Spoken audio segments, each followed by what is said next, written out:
Good day, friends. Welcome to Barangay Alegria, San Romeo Antique, a place that will truly offer you the ambience of nature. The barangay is 100 meters away from the school.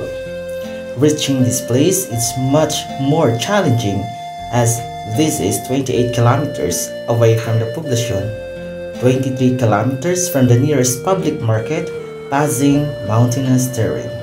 Natives of this place do farming, planting bananas, vegetables, and variety of root crops. Also, raising domesticated animals such as native pigs, chickens, goats, and cattle. Horseback ride and even man shoulder, especially during rainy days. Mountain trekking with friends in this place is best during summer. Visiting Mount Manlabog and Tabay Falls, crossing the Inyaman Creek. You want a refreshing and relaxing place? Come and visit Alegria San Romeo Antique. Cruhay San Romeo, Cruhay Antique.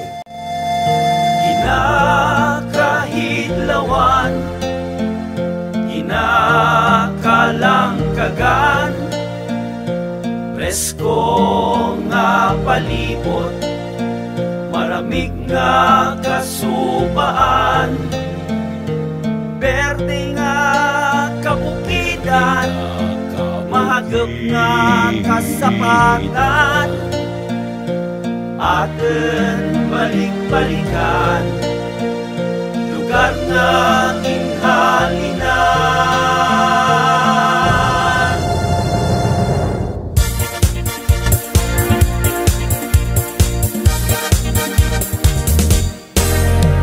San Remigio, Banwa ko, nahamutan ko, palangga mo, palangga ko.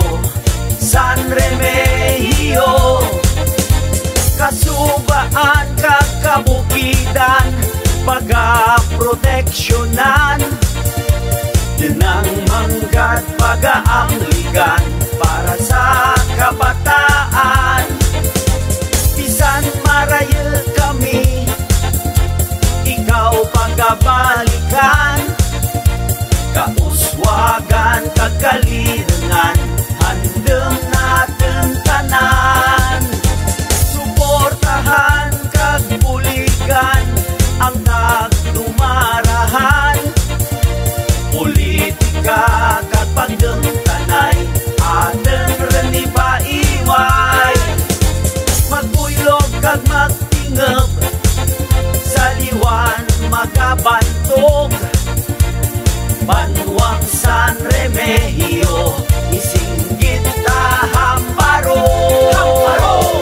Igbaklag kag aningalan, aten pamasyaran, Bato Cueva kag Bato Inka, aten man bisitahan. May lumboy